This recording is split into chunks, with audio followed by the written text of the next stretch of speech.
What up, YouTube? Big Lou, the Latin assassin himself, tapping back in, doing that hat trick one more again.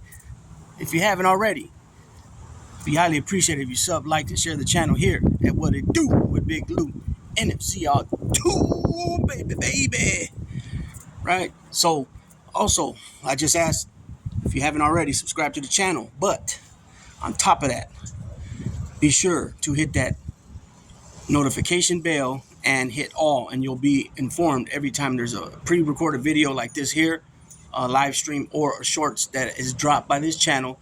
You will be notified. If you're having any issues with that, peoples, be sure then unsub and then resub and then hit the notification bell. I have to do that with from time to time with a lot of channels and things like that. But I just dropped the video on the little shove from Devin Haney to Lomachenko. Tonight's the fight.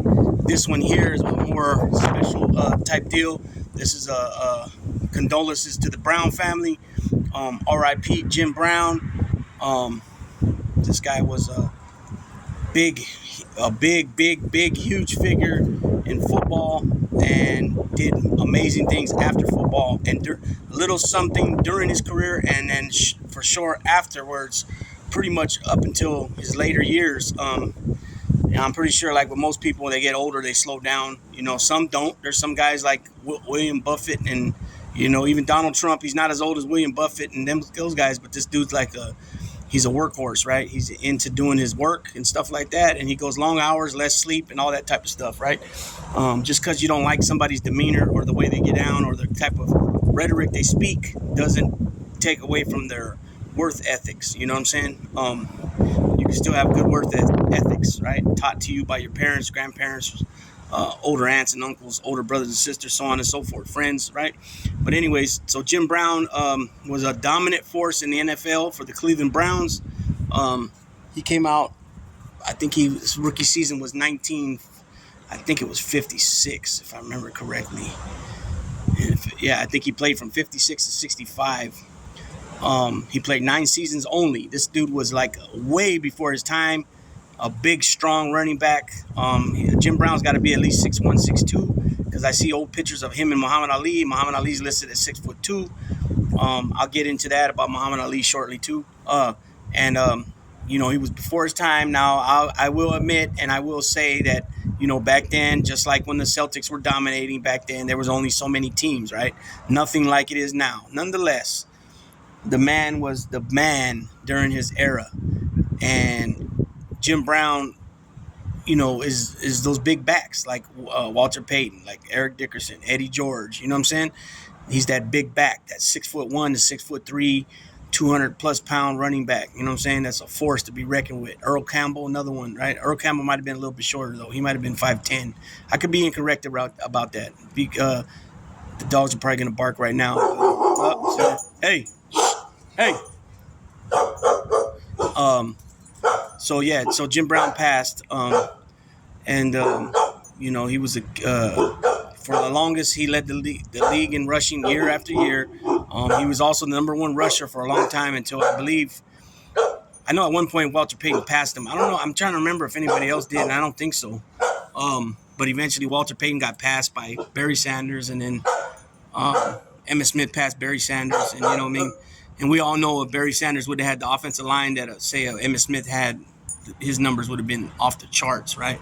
But this is about Jim Brown. So Jim Brown, and that was another thing, too, about Barry Sanders, that his dad would always say, you know, his dad never gave him credit, but he'd always say, well, Jim Brown's the best running back, which a lot of people agree with that, and this dude was a legend, right?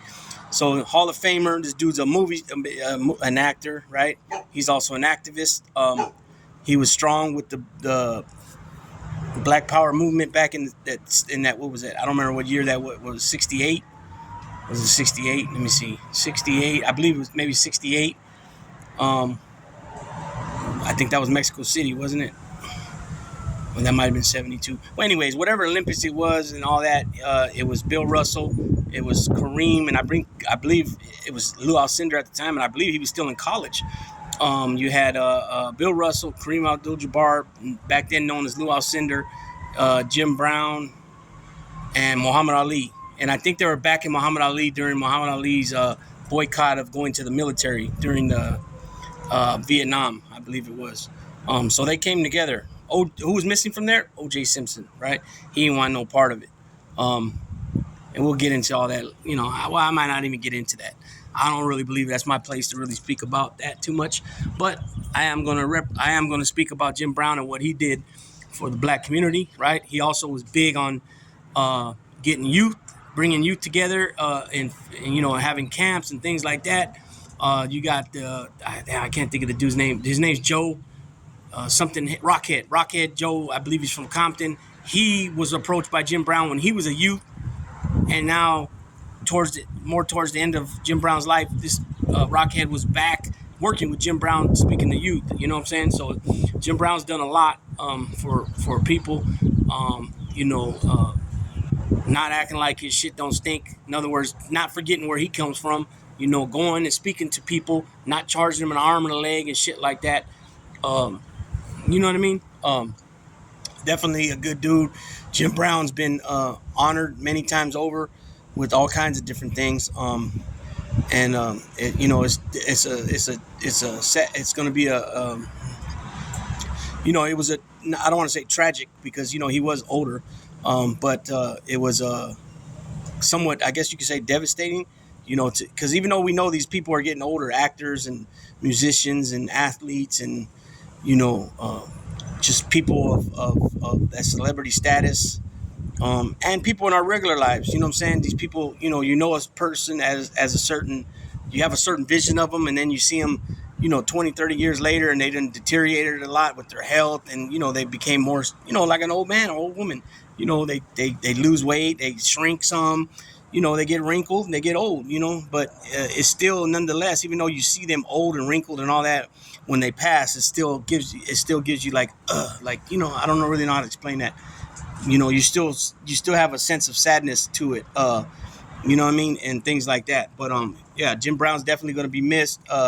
Was a hell of a dude, hell of an humanitarian, hell of an activist, and he did his thing, and he did it at a high tech level. There's no doubt. There's nobody that can deny that about this man. One of my favorite movies that he was in was I'm Gonna Get You, Sucker.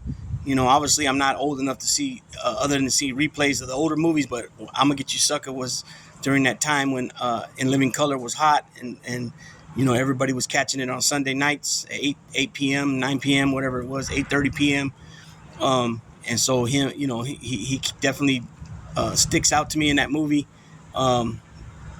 Remember, I can't think of the other dude's name was with him, but Chris Rock comes in there and he's like, and they had that rib shop, that barbecue joint, and the other dude was an ex-player too, but I can't think of his name right now. It's not Fred. What's his name? It's the other dude.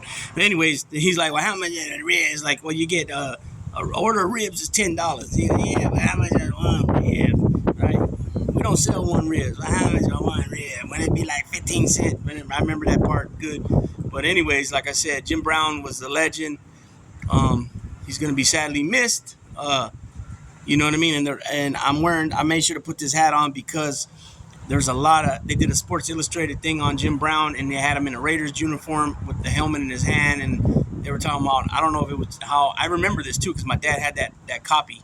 They're talking about him making a comeback, and he wanted to play for the Raiders, and there's so many pictures of him in Raider, shirts, whatever, but I guess that's, he wanted to play for the Raiders. That would have been cool if he could have played for the Raiders, because we did, the Raiders used to get a lot of guys that were like, Matuzak and Alzado, but they would get guys that were like, that didn't work out with other franchises, and then a lot of them came to the Raiders, and then they end up, kicking ass and being a tough-nosed, gridiron team, you know what I'm saying? And so a lot of people like that bad boy image, that bad boy look, that silver and black color, just went along good. And, he wanted to play for the Raiders. But the thing was, he wore number 32. Marcus Allen was there. But they still put him in the pick. They still put him in the Sports Illustrated with the 32 on it. So that was pretty interesting. Now, me knowing now as an older person, back then I was a kid, so it didn't really register to me. But why do you think a lot of these guys end up wanting to wear 32? You know what I mean? Jim Brown. You know what I'm saying? O.J. Simpson, Marcus Allen. There's a lot of guys that wore 32, and it just doesn't go for football. There was a lot of guys that wore 32 in basketball, and a lot of times for the same reason. Even though it was a different sport, they still really looked up to certain players, and they would wear that number into another sport. You know, it is what it is. But with that being said, thoughts, prayers out to the Brown family. He's gone, but he'll never, ever, ever be forgotten. His memory will always live on in the minds of those kids watching him play, you know, emulating him on the field. The movies that we've seen, you know, the humanitarian acts that he did, and the activism, the activist that he was, will always be remembered. Yeah, so like I said, Jim Brown, man, adios, big guy. With that being said, Big Lou tapping out. Everybody have a pleasant, positive, and productive remainder of your weekend. And remember, always be aware, always know your surroundings.